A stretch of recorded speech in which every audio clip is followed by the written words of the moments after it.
Is my married female friend secretly in love with me? I'm Maya, 28 years old, and I never thought I'd be the kind of person writing this. But here I am, sitting in my apartment at 2 in the morning, unable to sleep because my entire world just got flipped upside down. It started 3 months ago. Well, actually, it started 2 years ago when I met Amber at a marketing conference in Chicago. But 3 months ago is when things got weird. Amber was this bubbly, confident woman with auburn hair and this infectious laugh that made everyone in a room turn to look at her. We clicked immediately over terrible conference coffee and bonded over our shared hatred of corporate buzzwords. She was married to this guy named Derek, seemed happy, showed me pictures of their golden retriever, normal stuff. We stayed in touch after the conference, texted occasionally, met up whenever I was in Chicago for work. It was easy friendship, you know? The kind where you can pick up right where you left off even if months have passed. Then I moved to Chicago for a new job. Amber was thrilled. She insisted on helping me apartment hunt, showed up with wine and pizza on moving day, introduced me to her whole friend group. Derek seemed nice enough, kind of quiet, worked in finance. They'd been married for 4 years. Everything was normal for the first few months. We'd grab lunch twice a week, hit up yoga classes together, did the whole wine and Netflix thing on Friday nights when Derek worked late, but then I started noticing things. Small things at first. The way she'd touch my arm when she laughed, how she always wanted to sit next to me even when there were other open seats. The fact that she texted me good morning before she texted Derek. I knew this because she told me once, laughing like it was funny. I didn't think much of it. Some people are just touchy. Some friendships are intense, right? Then came the night that changed everything. It was the Thursday. Amber called me crying, like genuinely sobbing. She said she'd had this huge fight with Derek and could she please come over? Of course I said yes. That's what friends do. She showed up at my door in sweatpants and one of Derek's hoodies, mascara running down her face, clutching a bottle of wine.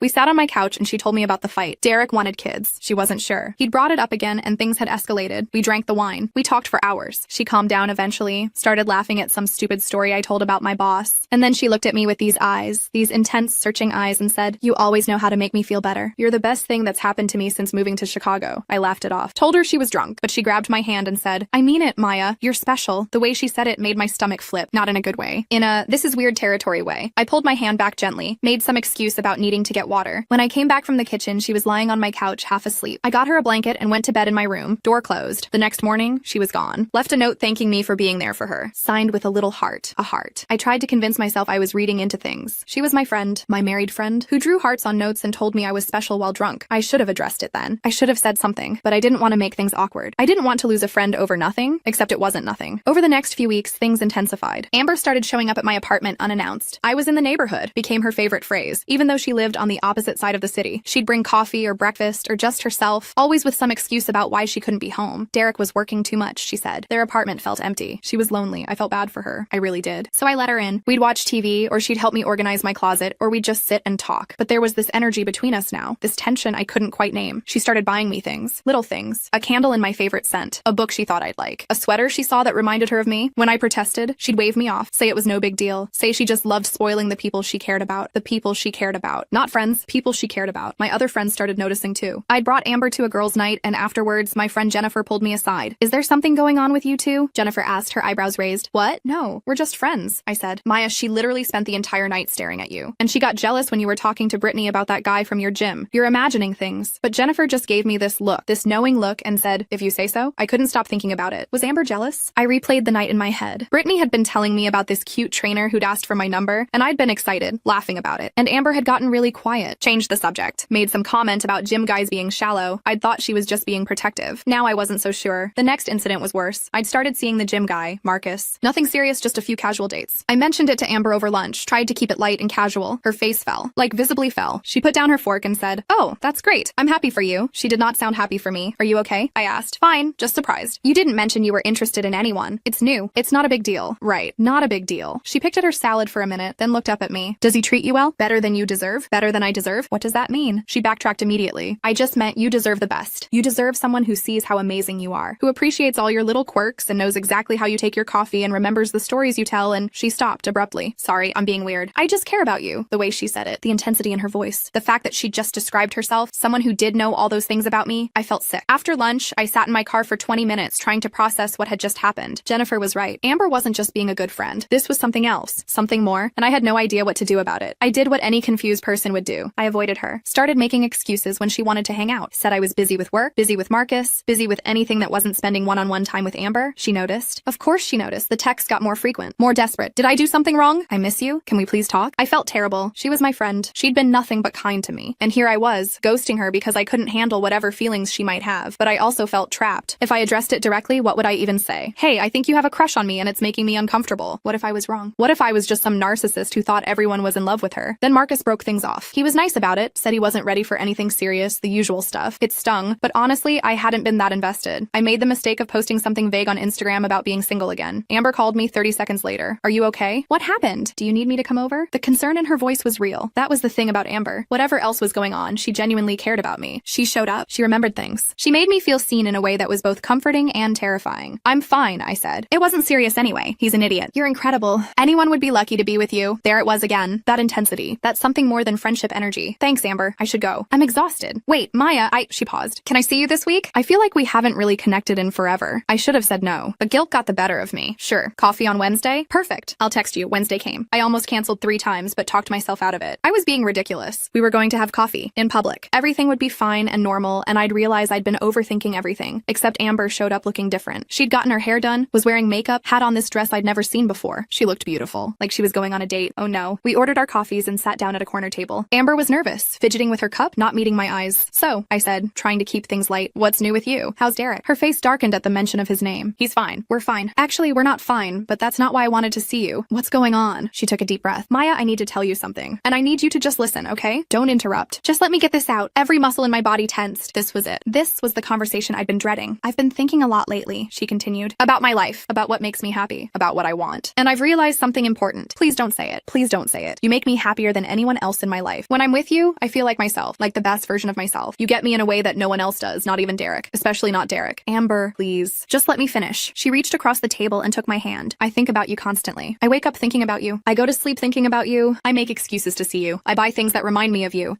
Her voice cracked. I don't know when it happened, but somewhere along the way you became the most important person in my life. I pulled my hand back. You're married. I know I am. And I love Derek, I do, but it's not the same. What I feel for him is comfortable, safe. What I feel for you is... She stopped, tears welling up in her eyes. It's everything. My heart was pounding. Part of me had known this was coming, but hearing it out loud was different. Hearing her actually say the words made it real in a way I wasn't prepared for. I don't know what you want me to say, I told her honestly. I want you to tell me if you feel it too. This connection between us. I see the way you look at me sometimes. The way you smile when I text you. Tell me I'm not imagining this. Amber, you're my friend. My good friend, but that's all. I don't feel that way about you. Or about women in general. The hope in her eyes died. It was like watching a light go out. Oh, she said quietly. I'm sorry. I misread things. I'm so stupid. You're not stupid. Your feelings are valid, but I can't return them. And you're married. You have a whole life with Derek. A life I'm not sure I want anymore. She wiped at her eyes. Being with him feels like a lie now. Like I'm pretending to be someone I'm not. Have you talked to him about any of this? How can I? How do I tell my husband that I've fallen for my best friend? That I think I might be? She couldn't finish the sentence. We sat in silence for a long moment. The coffee shop buzzed around us, people living their normal lives while mine imploded. I think you need to figure out what you want, I said finally. But you need to do that away from me. This isn't healthy, Amber, for either of us. Are you ending our friendship? I'm saying we need space. You need to work through whatever you're going through, and I need to not be part of that process. She stood up abruptly, grabbing her purse. I understand. I'm sorry I made things weird. I'm sorry I ruined everything, Amber. Wait, but she was already walking out, leaving her untouched coffee on the table. I sat there for another hour, staring at that coffee cup, trying to process what had just happened. My friend was in love with me. My married friend was in love with me, and I just cut her out of my life. I felt awful, but I also felt relieved. Like a weight I didn't know I'd been carrying had been lifted. That relief lasted about 3 days. Then Derek called me. Maya, it's Derek, Amber's husband. We met a few times, I remember. Is everything okay? Not really. Amber's been really upset lately. She won't tell me what's wrong, but I know you two had coffee last week. Did something happen? Did you guys have a fight? I had no idea what to say. I couldn't tell him the truth. That wasn't my truth to tell. We just had a misunderstanding, I said carefully. Nothing major. We both just need some space. She's been crying a lot, barely eating. I'm worried about her, Maya. She doesn't have many close friends, and losing you seems to have really affected her. The guilt came crashing back. I'm sorry. I don't know what to tell you. Could you maybe reach out? See if you two can work things out? I hate seeing her like this. I'll think about it, but I didn't reach out. I couldn't. Every time I thought about texting her, I remembered the look in her eyes when she'd held my hand, the way she'd said, it's everything, and I couldn't do it. 2 weeks passed, then 3, then a month. I threw myself into work, started going to therapy to process everything, slowly rebuilt my social life without Amber in it. It hurt, but it was the right thing to do. I was sure of it, until I ran into her at the grocery store. She looked terrible, thinner, dark circles under her eyes, hair pulled back in a messy bun. She was standing in the frozen food aisle, staring blankly at a freezer full of ice cream. Amber? She turned, and for a second, her face lit up. Then she remembered everything, and the light faded. Hey, Maya, are you okay? You look... I know how I look. She grabbed a random pint of ice cream and put it in her cart. I'm fine. Just going through some stuff. Derek called me. A few weeks ago? He's worried about you. She laughed bitterly. Of course he is. Derek's always worried about something. Did you tell him? No, that's not my place. Thanks for that, at least. She started to push her cart away, then stopped. For what it's worth, I'm seeing a therapist. Trying to figure my life out? Figure myself out. That's good. That's really good, Amber. Yeah, she thinks I've been suppressing my sexuality for years, using my marriage as a cover. Fun times. She said it with zero humor. Anyway, I should go. Take care of yourself, Maya. She walked away before I could respond, leaving me standing in the frozen food aisle, feeling like the worst person in the world. That night, night, I couldn't stop thinking about her, about the fact that she was struggling, that she was finally confronting something she'd been hiding from herself, and that I'd abandoned her right when she needed support most. But what was I supposed to do? Be her emotional support while she figured out her sexuality? That wasn't fair to either of us. Especially not to me. I called Jennifer, told her everything. The confession, the space, the grocery store encounter, that's a lot, Jennifer said when I finished. How are you feeling? Guilty, confused, I don't know. Is it bad that I miss her? Not in a romantic way, obviously, but I miss my friend. The person she was before everything got complicated. That person is still there. She's just going through something hard. I know, but I can't be part of her journey. Does that make me a bad person? No, babe. It makes you human. You set a boundary. That's healthy. Then why does it feel so terrible? Jennifer didn't have an answer for that. Another month went by. Then 2. I dated a guy named Tyler for a few weeks, but it fizzled out. Work got busy. Life happened. I thought about Amber less and less, though she still crossed my mind sometimes, usually late at night when I couldn't sleep. Then, on a random Tuesday evening, my doorbell rang. It was Derek. He looked rough. Unshaven, wrinkled shirt, exhausted eyes. Derek? What are you doing here? Can I come in, please? I need to talk to you. I let him in, offered him water, which he declined. We sat in my living room, and he put his head in his hands. Amber asked for a separation, he said. My stomach dropped. What? When? Last week. She moved out 3 days ago. She's staying with her sister in Milwaukee. I'm so sorry. I don't know what to say. He looked up at me, and there was something in his eyes. Anger? Hurt? Both? She told me everything. About you, about how she feels, about the coffee shop. Oh no,